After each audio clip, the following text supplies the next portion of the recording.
This is WP Product Talk, the place where every week we interview an experienced WordPress product owner on strategies, tips, experiences, failures, and successes of running successful and thriving WordPress product businesses. And I'm Katie Keith, co-founder and CEO at Bantu Plugins. And I'm Matt Cromwell, co-founder of GiveWP and senior director of customer experience at Stellar WP.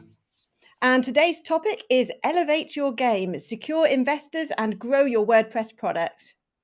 I'm personally really excited to talk about this one because it's honestly kind of like a newer phenomenon, I would say, in the WordPress product ecosystem. WP products were really not all that attractive investment options in the past. And with the huge success of things like WooCommerce, of course, they don't have investment, but they're a huge success. And Elementor and others like that, things have changed dramatically. So now we even have investment funds like Amelia Capital and WP Beginner Accelerator that are dedicated specifically to funding WordPress products. So it's exciting times. It's a cool subject. Yeah. And to talk to us today about this subject is Vito Peleg. Welcome, Vito, to the show. Hey everyone, Hey. Good to be here. How are you? Good. Thanks for being here, man. My pleasure. I have your whole environment there just is really fun because I'm still remembering you live at CloudFest. I need to post that video. Yeah, we've all seen the video. Yeah. Yeah, Vito did an amazing set in concert at CloudFest and had a couple really killer solos, man. Great job. Thank you. That's that kind of brought me back to the stage after 7 years of doing business or WordPressing without being in a band. So that was really nice to have some friends from from the current life, seeing some of the things from the previous life. Yeah. If only music paid as well as WordPress, right? Tell me about it. we wouldn't be here, none of us would have been. That's right. Yeah, I'd be doing something else too. Hey folks, if you are here watching on YouTube, that chat is open and we'd love to respond to your questions or comments or feedback or anything. So, but let's kick us off. We always want to start first by talking about what's such a big deal about this subject? Why is this so important? So Vito, we want to give you the honor. Maybe Vito, actually first, give everybody, we know who you are, but give everybody a little bit of background on who you are, what you do, and why did we bring you on to talk about this? Right. So I run a company called Atarim.io. I'm the co-founder and CEO. We started, or I think I started I see my journey starting as a musician back in the day, and I started building websites from the back of a van, just to make some money from the side.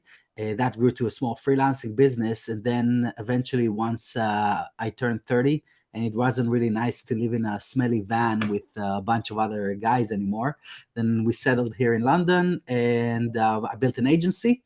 And through that experience, I tried to fix my own problem of collaborating with clients and getting on the same page with them.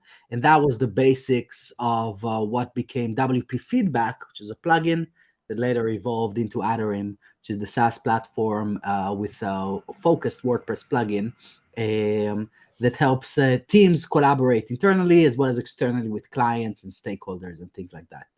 Then we also did a raise recently, about a little less than a year ago.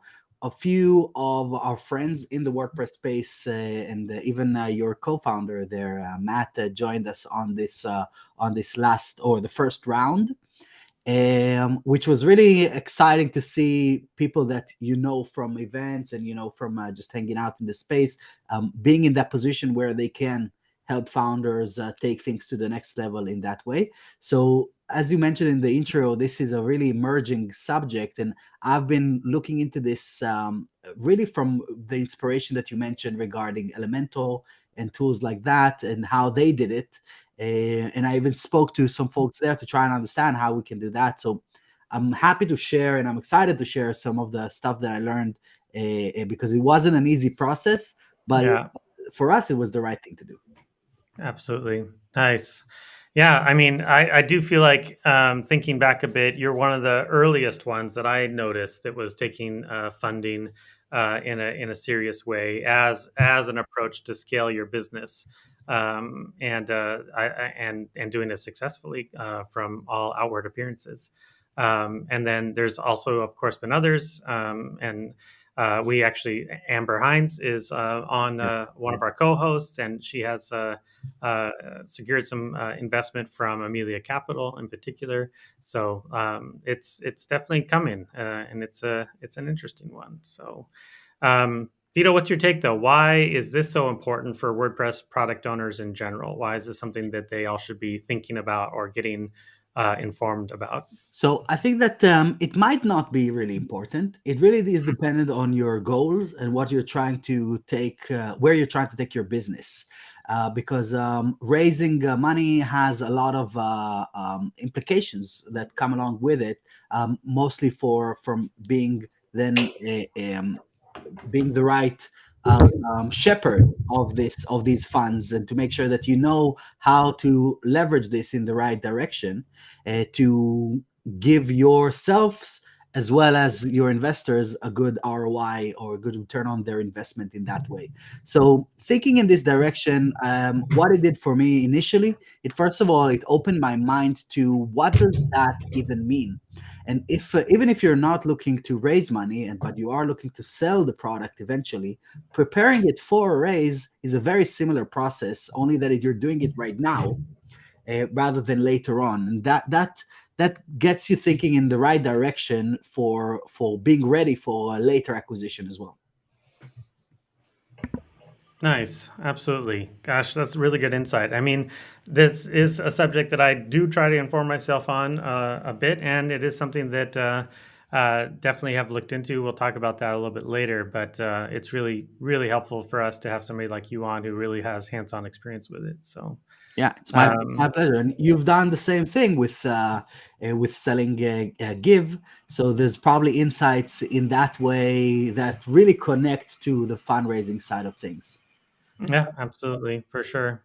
Overall, for me, I think this one is so important for folks because in a lot of ways, there's a lot of ways to go from zero to what's the best way to say it?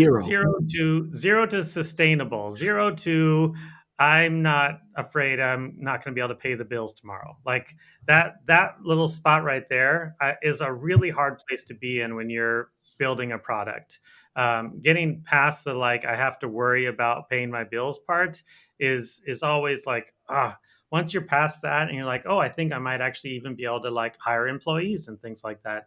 All of a sudden you start to have some confidence in what you're doing, and it just changes the way that you think about everything you do. So I do think that like investment is a good option, is one good option to help bridge that and ideally push way past it, because ideally you want investment to be able to do a lot more than just pay the bills.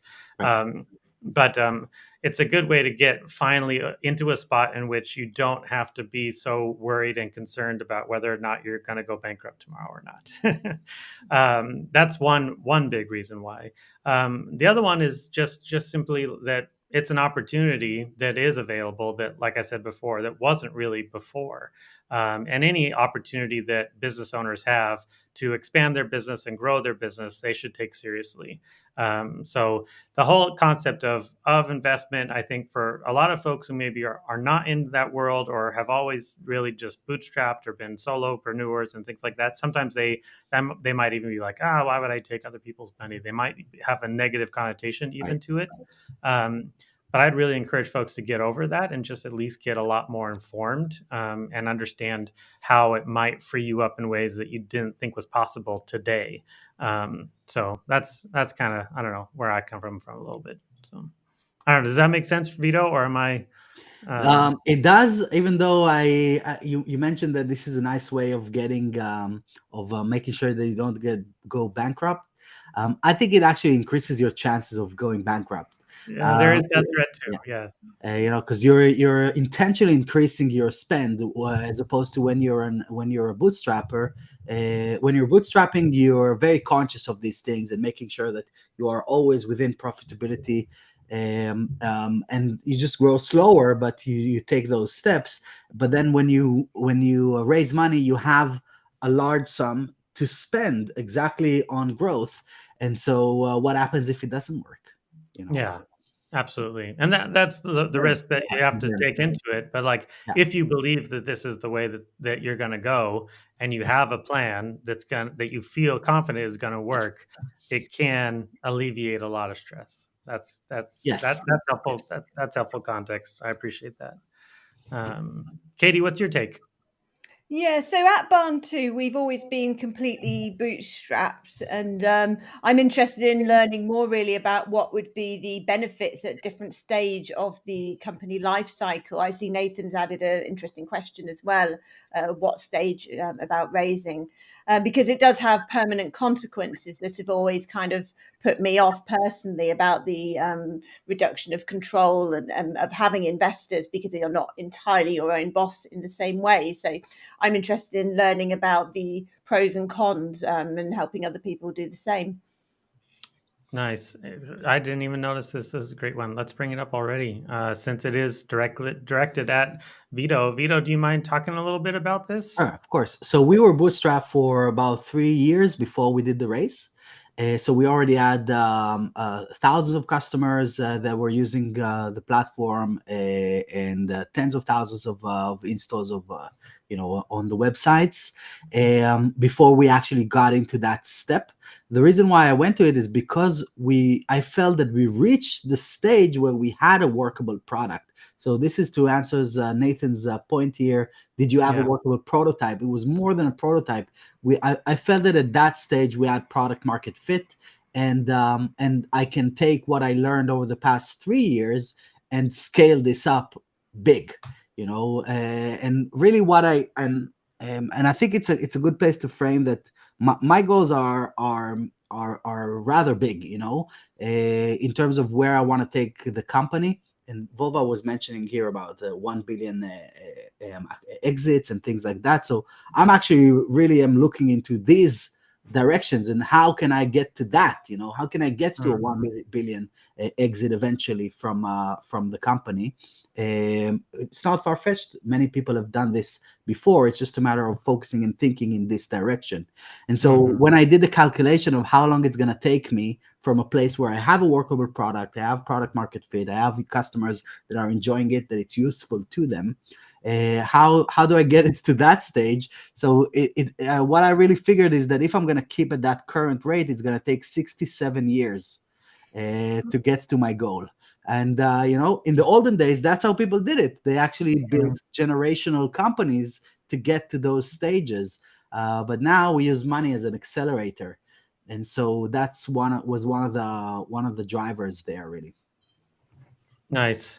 Yeah, we have quite a few good comments and questions here. Vova, who has been on the show before, is saying some good comments and asking some good questions too. I'm going to bring them up as much as I can because it's super helpful, I think. This is Vova's take. Vova's founder of Freemius, by the way, folks. If you don't know, traditional VC investors are after unicorns because they need that $1 billion exit to compensate for the rest of the failures. True. That's I can sympathize with that, absolutely. And for those who might not understand, like, unicorns are essentially the folks who kind of are the jack of all trades that kind of do all the things. They're product builders, they're marketers, they're developers. They have a good business acumen. All the above is the kind of folks that they're looking for. Well, the actual in fundraising talk, unicorn is really around the 1 billion mark. Companies that their valuation has reached 1 billion. That's when you become a unicorn. Got it. Good clarification too. Thank you. But one more question from Vova. What outcome are WP investors actually aiming for? What's your take on that one, Vito? So it's very right, because going through this process, I went through a lot of discussions with traditional VCs, And I even tried to go or explore this channel early on in the days of the product. The world changed my mind because COVID hit at the same time as I was starting to do outreach, and I said, all right, let's just focus on what we have here for now, and then revisit this idea later. But when I had these discussions early on, when we were a plugin, this is what is all that it was. There was no dashboard, there's no SaaS built around it. That was a lot more challenging. Traditional VCs, they don't see WordPress as a significant space to invest in. And one of the metrics or the reasons why I think that this is happening is because they look at the biggest exits that happened in our ecosystem. And let's say, and you mentioned WooCommerce as one of the biggest or WooCommerce is a huge success story in the WordPress space. But if you look at how much they sold the company for compared to the valuation of Shopify, even though they have like 3 times more market share, then it's peanuts, Yeah, absolutely. And so it was a long time ago, wasn't it, when WordPress wasn't valued in the same way? Yes. Yeah. And even then, though, I feel like a lot of folks felt like they sold for less than they should have sold for, probably. Very much, yes, exactly. Yeah. And I think that this even it carries out to even recent exits that happen in the space.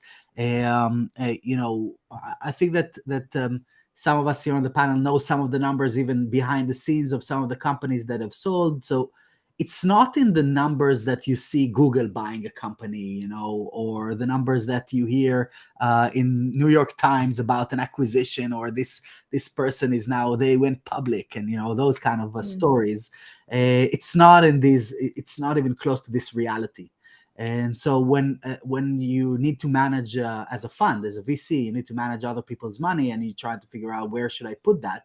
Or would I put that in a SaaS a business that already was proven, this category was proven to generate these exits in that level? Or should I put it in a plugin that these exits have generated a lot less in that way, Yeah, the multiples are very different, aren't they, in WordPress versus tech more generally, which is a shame. And I think it's improving, but very slowly.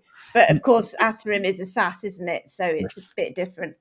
Yes. Well, you became a SaaS, and which, I think this is what's so interesting too, is like part of our conversations that we've been having. We've had a couple different conversations on the show about WordPress plugins versus SaaS. Yeah, should you SaaSify and things like that? It sounds like you decided to change your plugin to a SaaS specifically for the investment angle. Is that right? No, so it wasn't connected to that specifically. It was mostly because users. So the plugin, what it does, it adds stickers to a website, like Post-it notes on an actual website kind of thing. And then as we started, people were saying, okay, but I have 50 websites, 200, 500 websites. What do you expect me to go into each website and see who left comments where and all of those kind of things? So we realized we needed a centralized experience to bring in all of these communications. It was purely user-led at the early stage of it, but it did turn out to be a good choice because of these decisions. I'll tell you even more than that. When we were already a SaaS, and the only way to use the tool was in WordPress, because we only had the plugin connected to the SaaS dashboard. It didn't help much, because then it's still a plugin with a SaaS, or rather than right now, we're more of a SaaS with a plugin, if that makes sense. Right? Yeah. And then there's other implications like open source. That's not cool for investors much. They don't like this model because you can't protect your code. You can't build a moat around your company. And you can't really sell the technology because the code is available. We're selling our technology every day when we sell a plugin, so that creates another challenge for them as well. Yeah. Very directly, or Katie or Vito, what outcome do you think WordPress investors are actually looking for when they invest? What is it that they want when they're investing in a WordPress product specifically? Well, it's too obvious answer, a return on investment. I don't know, ultimately an exit, but at least a good income. But ideally, a WordPress investor would be from within the industry and able to add that value on the growth. And obviously, Vito, you've got some very knowledgeable, experienced people from within WordPress that could be active, which will help to accelerate the growth more than what they've put in financially, hopefully. Mm-hmm. And this I think that's what Volva's follow-up here is very clarifying, I think. Like, do you believe that a WordPress focused or a WordPress only play is enough to raise funds with? Or is it more of a transition to a SaaS? Is it required to get investors? So not necessarily. If you position it in that way, you just need to approach a different audience, because VCs are probably going to be out of out of reach. And even for the raise that we were doing, I was speaking to VC funds that I know that is invested in companies that I aspire to become, if you will, like companies that I look up to. And so I reached out to their investors and I asked them if we can have a meeting and these kind of stuff, right? And a lot of them were like, okay, our base ticket is $8 million, to invest. We're not sure if you're there yet or what's the valuation that you're looking at. And like, okay, you're gonna buy the company a few times over at these numbers. So they play in a much bigger. They're playing a much bigger game. But then the thought is not to just discourage or just drop the whole thing. Is who are the people that should be relevant? And after doing a lot of discussions with VC, I'll even share the story there. There was an interesting story there that I can share later around this. I kind of got into the place after doing more than 50 calls with different VCs that some of them were really interested, but it was a nightmare to just work with them, and a lot of back and forth and waiting, and the market conditions are currently in this way, and all of these kind of like wearing a tie kind of experience. And you're talking to an analyst, you're not talking to a human, and so then I thought about like, okay, so I get the money, but I still need some guidance. So the realization was, let's try and go to ex-founders that understand what we're trying to do, understand the value that we're already providing to users, because fortunately Atarim has become rather known in the space over the past few years. So it's an easier, let's say, sell to someone that already knows you, that already trusts what you're trying to achieve. And if you present a good business plan on top of it, then awesome, let's go and do this thing together. So eventually we ended up with or we actually said no to a bunch of VCs just so that we can work with people that are ex-founders that can bring more than just money, but also insights and experience. Nice. That's a really interesting angle too, for sure. Great questions, folks. If you have more questions, keep bringing them, because we will keep putting your face up on the show and answering your questions. So, Katie, did we get to your why is this most important? Did we get to yours? Yeah, we've done that. Yeah. Okay, cool.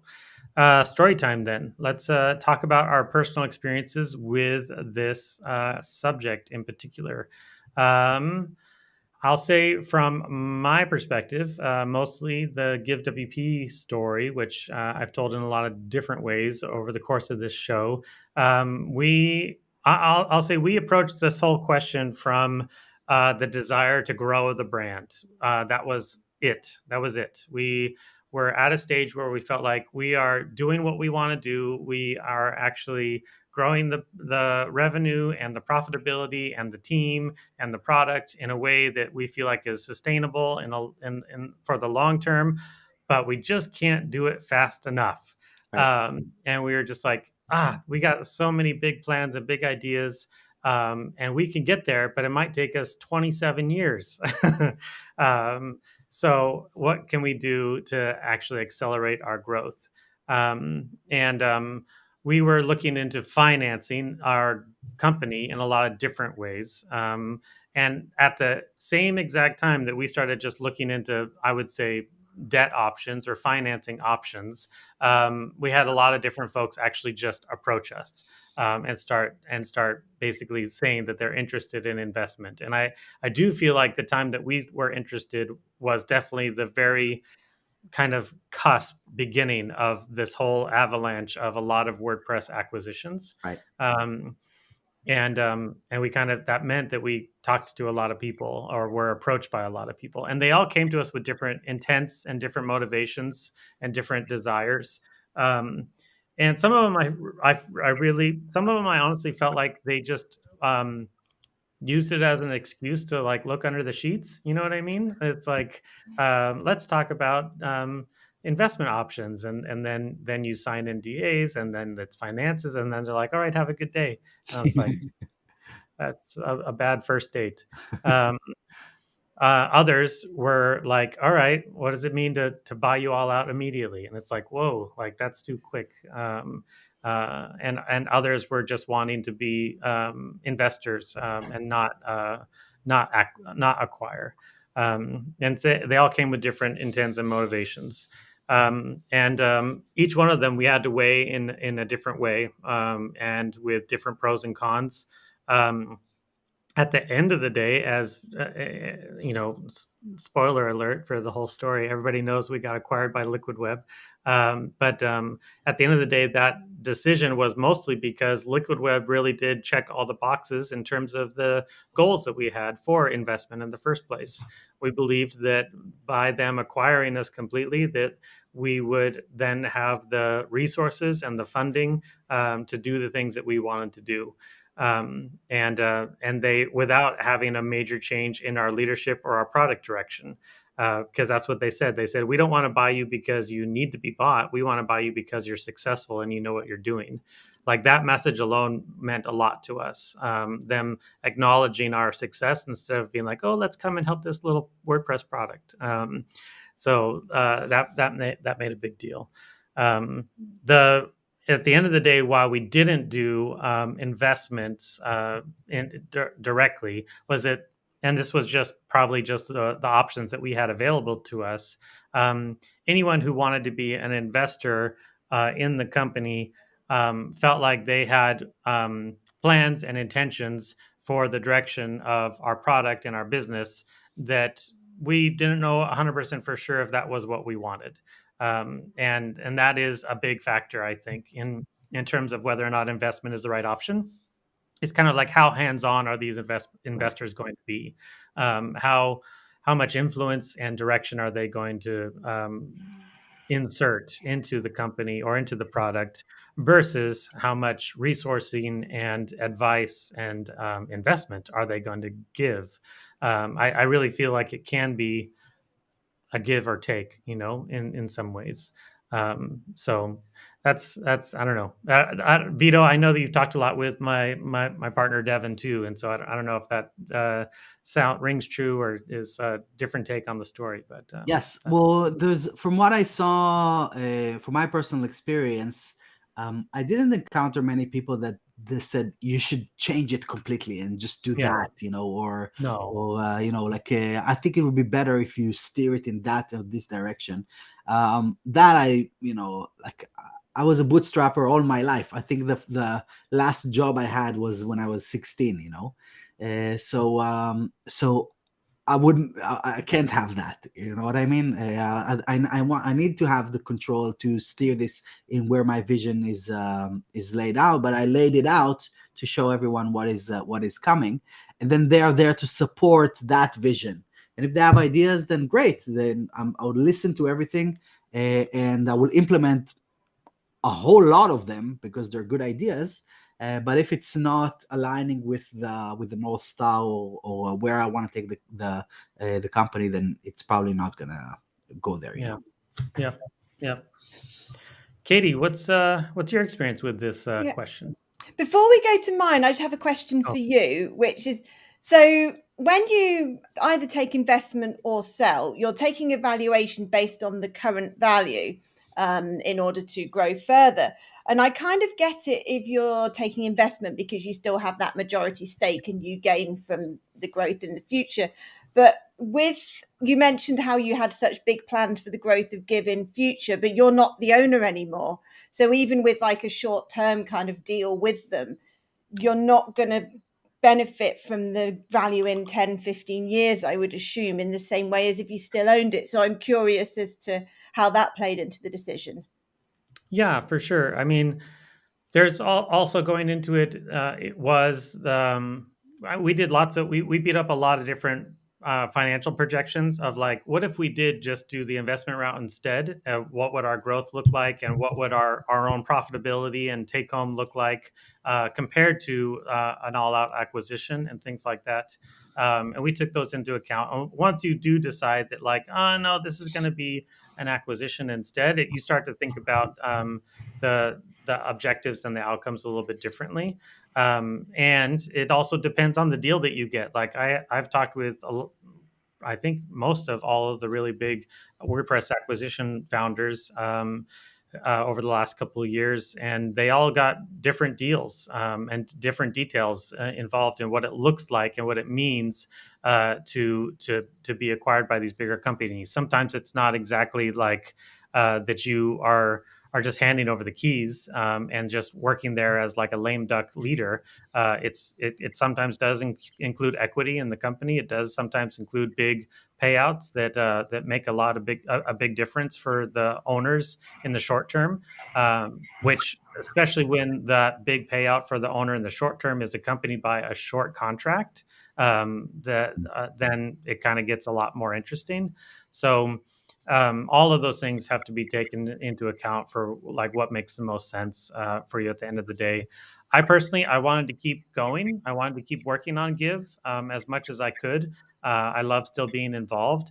My involvement has changed a ton. Like at this stage, I'm much less hands-on than I've ever been, which at the end of the day, I actually am surprisingly really happy about. I didn't expect to be happy about that, but it's because our Give leadership team has just stood up and just taken over in ways that I think are phenomenal and amazing. I don't have to be really deeply involved anymore. I get to be involved at a level that I like and am comfortable with. So, did I answer your question? I feel like I did. Yeah, that's Oh, really interesting. Yeah. yeah. So for my story time, I thought I'll kind of give the other perspective as to why I've never been interested in taking investment or selling or anything. And a lot of WordPress companies have a major lifestyle element, and one factor of that is independence and freedom. And at Barn 2, we've always grown as much as we can without compromising what we want lifestyle-wise from the company. And I've always kind of felt that investment might compromise that. Right. So, for example, it was years ago, way before COVID, like 2018 or something, I did apply for the WP Beginner Fund and got an offer, and decided not to go ahead with it after talking with Andy, my co-founder, and we thought about that we didn't want to give up that freedom. It might have been the wrong investor because they do have a certain way of doing things which we wouldn't necessarily have been comfortable with, like in terms of how they present sales or upsells or whatever. So there probably was a bit of a mismatch there, but it wasn't just that. It was things like when I talked to them about how you take money out of the company, I always just take money out when I want it. So like I have to do legal stuff like dividends, but if I want to like buy a property or something personally, I just take the money and nobody tells me not to. And I've suddenly realized that with an investor, we'd have to take sort of scheduled dividends and approve it and share it out and all of that. And we just thought, no, it's our money. I'm sure we're just very kind of small-minded in that, and we have decided to grow less than we could as a result of this. But it is another perspective as well, if you do value those choices, where things like what you spend the company money on, what your priorities are. And it, of course, as you said earlier, depends on having the right investment. But the other thing that put me off was taking money out at the current value, which was partly behind my question to Matt a minute ago. So our offer was based on a valuation of like $450,000, and we're now worth like 4 times that or something. So I'm very glad I didn't sell 30% then. because I don't believe that would have grown us by more than 30%. So therefore, I'm just giving them money. So for my mind, it's like if you have massive growth plans, then investment can be a really good thing. Whereas if you're more of a kind of lifestyle company that's doing your best within certain parameters, then maybe it's not. So I just wanted to give a different perspective, really. I love the perspective. I think it's great. I like that as well. I think that first of all, 30% is a whole lot. Giving that up at such an early stage is without deciding for anyone else. For me, that would be a big no. And we had these same offers in the early stage about this, but it's a third of the company that you basically lose. So equity has a lot of meaning. I do agree with you, Katie, that the dividend game is no longer a game. There's a structure to it, and basically everything is mostly invested back into the company in that way. But it really is aligning with the point of what are you trying to do with your company, because there's many ways to grow, to look at a company. It doesn't have to be a huge company. It can be it can be great as a solopreneur, just for yourself and your loved ones, and it can be great for as a small to medium business and supporting 20, 30, 50 other families. That's a huge achievement on its own, and that doesn't require a lot of external money. But if you want to get to the automatic level, they raised how much, like 400 million or something crazy like this. Yeah. And I think, yes, please. Sorry.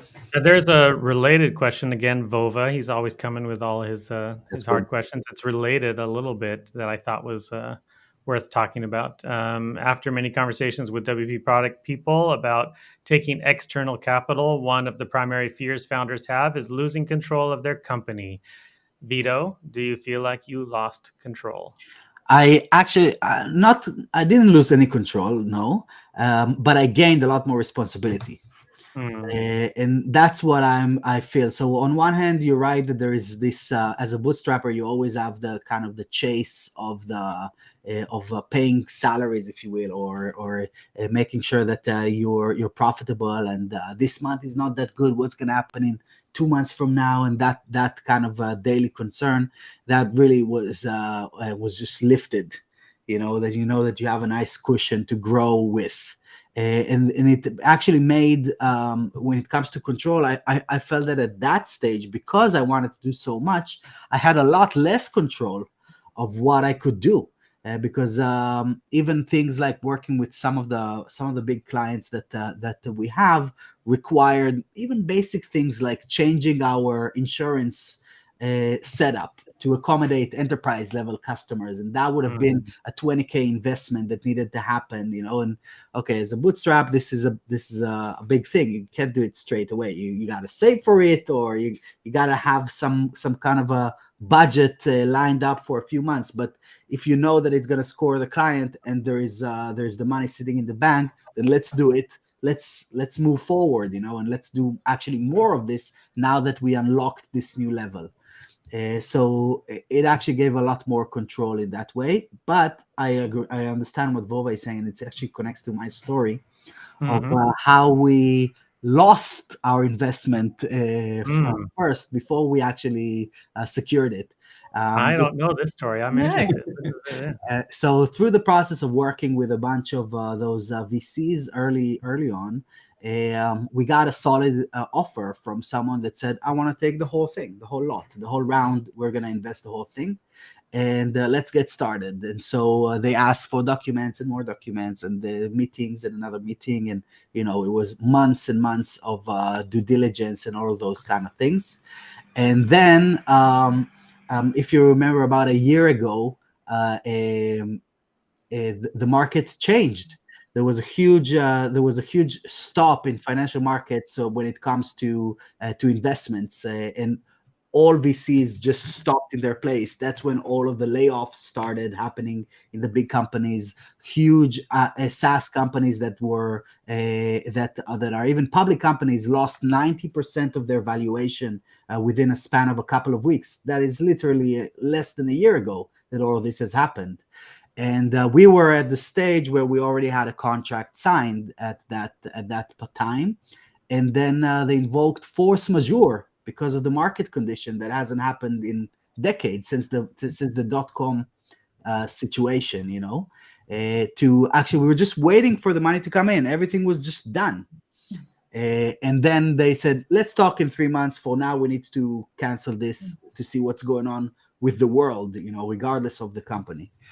And at that point, it took so long to get to that stage that I just told them, fine, let's talk in 3 months. I never emailed them ever again. And then I went on to find the channel to find it in other places. And that was like weeks from start to finish at that stage. But a lot of it is because of the hurdles that I had to go through before. I was so prepared that it was a lot easier to pitch it to other folks and just close it straight away. But I feel that I dodged a massive bullet there in terms of control related to what Vova was saying. Because if that was the process to get started, who knows what they would have required for the ongoing. Absolutely. Oh my gosh. That sounded stressful.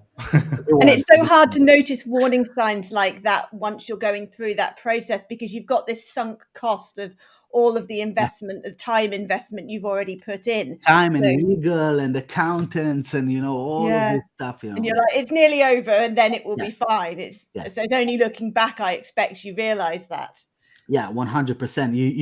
You just want to get it over with at that stage. But that was actually like a blessing in disguise that it happened. And then it connects to the valuation point that you were mentioning, Katie, because when we raised, we weren't at the valuation that I asked for was unreasonable. It wasn't connected to reality, if you will, and everyone was saying this, but it wasn't crazy. But it was not connected to the revenue and what we were actually making at the time. But what I basically pitched is, here is the plan, here is the money that I need to execute on this plan, and I'm not willing to give more than this amount of shares. So if that's cool, that's cool. Let's continue the discussion. If not, that's fine.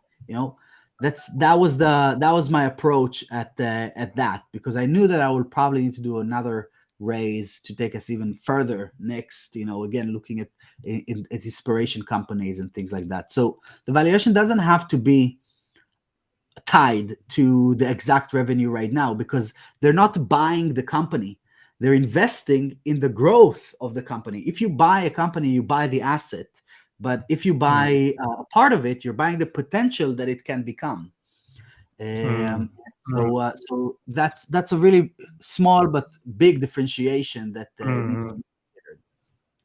Yeah, that is really insightful, really helpful, for sure. And sometimes things like this, I hope anybody who's thinking about investment or acquisition or things like that are taking notes, because sometimes the words like this, you're like, oh yeah, that's interesting, that makes sense. But then later you're like, oh crap, that makes a lot of sense. Nice. Hey, well, our last segment is always about our best advice. We always try to have small WordPress product shops in mind for this show, trying to help everybody level up as much as they possibly can. And so we always close out with our best advice to you, if you are interested in this subject in any way. So, Katie, you're up first. What's your best advice for small shops thinking about investment? My best advice is that, well, seeking investment can be a huge opportunity to really kickstart the growth of your business, but it's essential to partner with the right investor. It's not just about getting the money, and ideally find someone who will provide expert guidance to actively help you grow, as well as the financial help. And also, I would say, think carefully about the permanent consequences, because you are permanently, fundamentally changing the structure of your company. And so you need to be aware of that. And if that works for you, then it can really help with the growth. Absolutely. Nice. Vito, what's your best advice? Elevator pitch.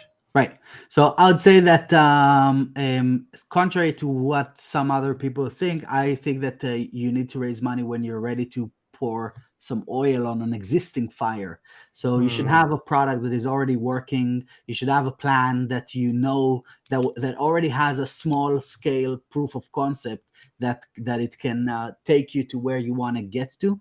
And the plan will change even on the execution later on, as it often does in business. But at least you're coming in with a set process. And it really is that. It's a process of how do I take what we have now and make it 5, 10, 100 times bigger than where it is at the moment.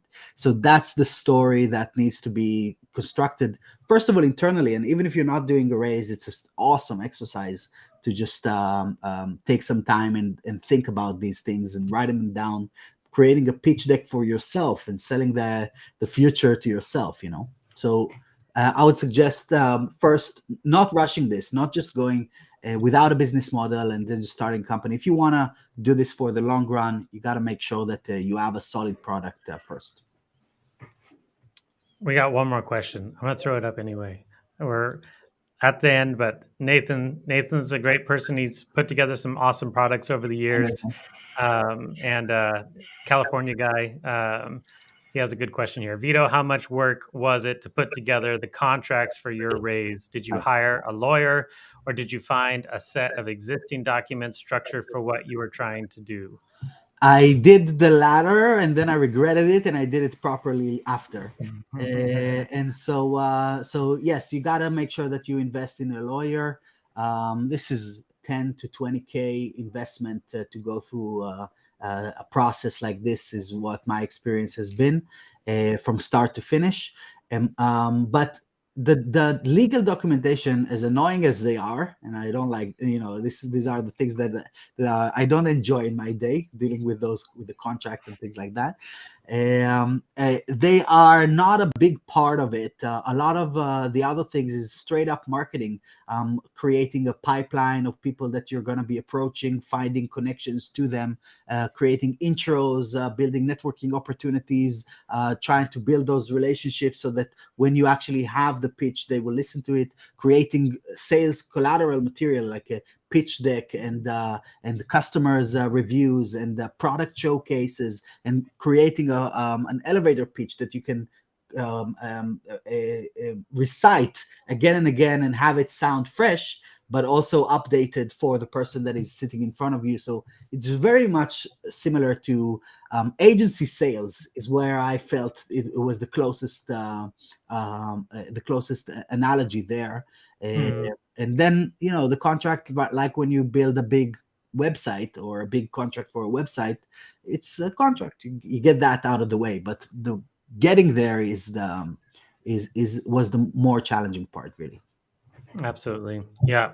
That's related to my best advice is get your books in order. A lot of WordPress shops that I've interacted with over the years, they're kind of running loose and just trying to focus on building and selling, and not so much on the fine details of the business. And the truth is, investors or potential acquisition folks are either going to just walk away if your books aren't in order, or they're going to tell you that you have to get your books in order. So it's one way or the other. You're going to have to do it. And the truth is, it just is better business when you do that. You start it small, because then when you're like, oh, once I'm big, I'll get it. No, once you're big, it's too late. Once you're big, it's so much more books. It's so much more paperwork. It's so much more work. Like, start it now, immediately, as quick as you can, and get things in really impeccable shape, because then it gets easier to maintain over the long term. And then when somebody's like, hey, what do you think about a little bit of an investment? Then you're like, I've got 25 spreadsheets I can show you right now that will tell you why you should invest. It gets a ton easier under those circumstances. I love that, and I think it also connects to Nathan's. He pushed another, mainly looking to learn what the actual logistics are and the materials. So very much like you're saying, Matt, knowing all the numbers, having projections in place, even building those sheets takes some time. Yes, or even coming up with how how does these projections are gonna make sense? So I just opened like my folder here that I prepared for it, and there's a few assets here, like the executive summary, users results, our existing users growth and ARR growth, projections for the upcoming year, product feature showcase, which is a deck, the pitch deck itself, 3 years execution plan, and then you have the yearly financial reports and things like that. But these are basically the documents. Awesome. Yeah. Just doing the numbers is a really interesting experience, actually. When I applied and then didn't even go ahead, just being asked things like, what is your customer lifetime value, and things that don't necessarily come out of easy digital downloads at a click. You realize the problems with your data and that you should know this stuff. So that's a useful exercise on its own. Yeah. Well, now considering who owns Easy Digital Downloads, I feel like lifetime value is going to be coming to those reports at some point or another. I hope so, at least. Internally, but will we get the benefits? I hope so. I need them too still. So, cool. Well, this was great, Vito. Thank you so much for being here. I learned a ton myself. Katie, I adore your perspective on this whole question and this whole subject. You know how independent I am. I think it's great. And I mean, for as much as we talk about these things and like that whole like experience of like all these product shops getting acquired and whatnot, I feel like folks were like, oh crap, why can't I get acquired? Don't get acquired. Don't worry about it. Like, do your business, run what you're doing. Like, I love what Katie and Andy are doing. I love what Kim and Jason at Paid Memberships Pro is doing. Folks are doing great work out there. Next week, we're going to be talking about using SEO to grow your WordPress business. We're bringing on Lindsay Halsey. I'm excited. I met Lindsay several years ago at a WordCamp, and she really knows her stuff on this front. I think she has some really good insights for us for all the product shops who are dependent on SEO for driving traffic and conversions. So I'm excited to talk about it. And we're switching up hosts. We're rotating around. Next week, Amber and Zach are coming up together. They're on their own. We're like letting them loose. They're going to run the show. We're going to see how it goes. I'm excited. Katie, are you nervous? I don't know. They're going to be fine. No, they'll be fine. They're both great, so they'll be fine. They're pros. Yeah. They're pros. Yeah. I'm like, I'm feeling all like dad right now. Like, but we're talking about letting go of control. That's next week. Exactly. I got to let go. So it's going to be great. Yeah. Well, thanks again to Post Status, and hit like, subscribe, all the helpful and nice things for us. And don't forget to tune in next week. Thanks, everyone.